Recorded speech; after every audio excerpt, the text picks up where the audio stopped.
perjalanan menuju sorga. Itu ingat itu. Nuntut ilmu merupakan jalan menuju sorga. Yang mengatakan demikian siapa? Rasulullah SAW. Nabi bersabda SAW, "Wa man salaka tariqan yaltamisu fihi ilman, sahhalallahu lahu bihi tariqan al jannah." Barang siapa yang berjalan untuk menuntut ilmu, maka Allah akan mudahkan jalannya ke sorga. Jalan ke sorga yang kita tuju.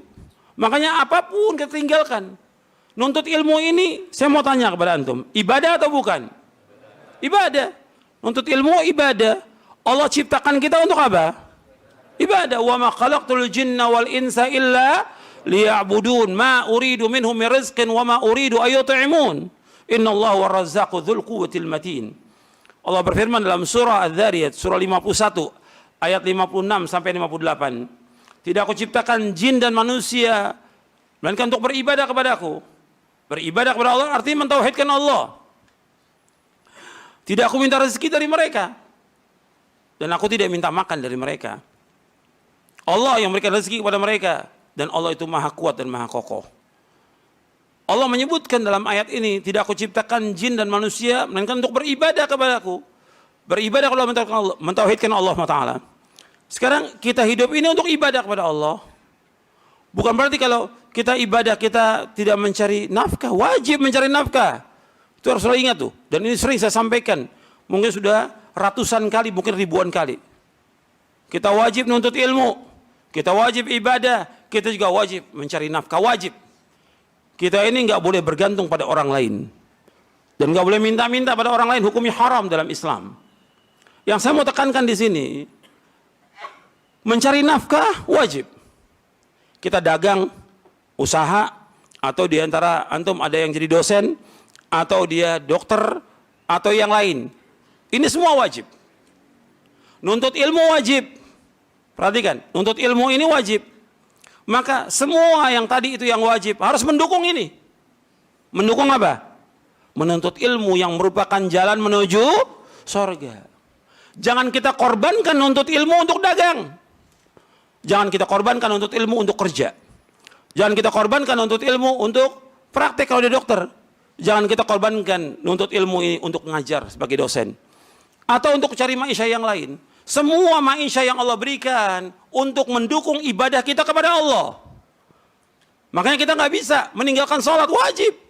Yang pertama dihisab dari kiamat. Semua pekerjaan kalau udah tiba waktu sholat tinggalkan semua pekerjaan. Dagang, kerja segala macam, ngajar, jadi dosen atau dia sebagai praktek dokter tinggalkan semuanya untuk menegakkan ibadah kepada Allah. Karena Allah menciptakan kita untuk ibadah. Untuk ingat itu.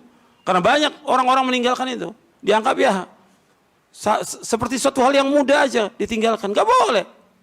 Ini kita diciptakan Allah untuk ibadah. Bagaimana kita menekan ibadah kepada Allah Ta'ala. Kita hidup ini untuk ibadah kepada Allah. Dan kita hidup untuk akhirat, bukan untuk dunia. Dunia dengan akhirat gak ada arti apa-apa. Dunia kata Nabi SAW seperti bangkai kambing. Dunia ini gak ada harganya meskipun hanya seberat sayap nyamuk, gak ada harganya. Nggak ada di dunia ini orang mau beli sayap nyamuk. Nggak ada. Sampai Nabi mengatakan SAW, "Lau kanatid dunya ta'dilu 'inda Allahi janaha ba'udatin, ma saqa kafiran minha syarbata ma'in." Kalau seandainya dunia berharga seberat sayap nyamuk, maka orang kafir nggak akan diberikan minum meskipun hanya setetes air, seteguk air nggak akan diberikan. Kenapa orang kafir diberikan oleh Allah segala macam kebebasan, kenikmatan? Untuk apa Allah berikan? Untuk mengazab mereka. Di dunia dan nanti di akhirat. Maka kita jangan tertipu dengan apa yang Allah berikan kepada orang-orang kafir. Itu harus ingat. Allah sebutkan dalam Al-Quran. Semua ada dalam Al-Quran. Allah jelaskan lengkap dalam Al-Quran. Kita jangan tertipu dengan orang kafir. Kita tujuan hidup kita ibadah kepada Allah. Luangkan waktu kita sepenuhnya untuk ibadah. Sampai dalam satu hadis yang hadis qudsi. Nah, hadis ini sahih disahihkan oleh Syekh Albani. Nabi bersabda SAW, "Ya bna Adam, tafarragh li'ibadati, amla sadraka ghinan wa asudda faqrak. Wa illa taf'al, mala'tu yadayka syughla wa lam asudda faqrak." Wahai anak Adam, luangkan waktu sepenuhnya untuk ibadah kepadaku, kata Allah. Allah yang menciptakan kita mengatakan, wahai anak Adam, luangkan waktumu sepenuhnya untuk ibadah kepadaku. Aku akan penuhi dadamu dengan kecukupan. Dan apa? Aku akan tutupi kefakiranmu. Kalau engkau tidak lakukan itu, kata Allah, aku akan berikan kesibukan. Sibuk terus, tapi nggak ada artinya kesibukannya dia. Walam asudda faqrak, dan aku nggak akan tutup kefakiranmu. Tapi ketika kita sibuk untuk ibadah kepada Allah, semua dicukupi oleh Allah Taala. Dicukupi oleh Allah. Rezeki pasti dikasih. Kan di ayat yang tadi surah Al-Dzariyat, aku nggak minta rezeki dari kalian, aku nggak minta makan, tapi Allah berikan rezeki. Kalau kita ibadah kepada Allah, pasti dikasih rezeki sama Allah. Itu harus yakin itu. Makanya nuntut ilmu ini ibadah. Luangkan waktu kita untuk ibadah kepada Allah. Sekarang banyak orang nuntut ilmu apa? Sambilan. Iseng. Nggak bakal dapat ilmu selama-lamanya. Sisa waktu nggak bakal dapat ilmu. Nuntut ilmu udah sisa waktu. Dari pagi kerja, sore ngaji, sampai di majelis tidur. Yang nggak dapat ilmu sama mamanya.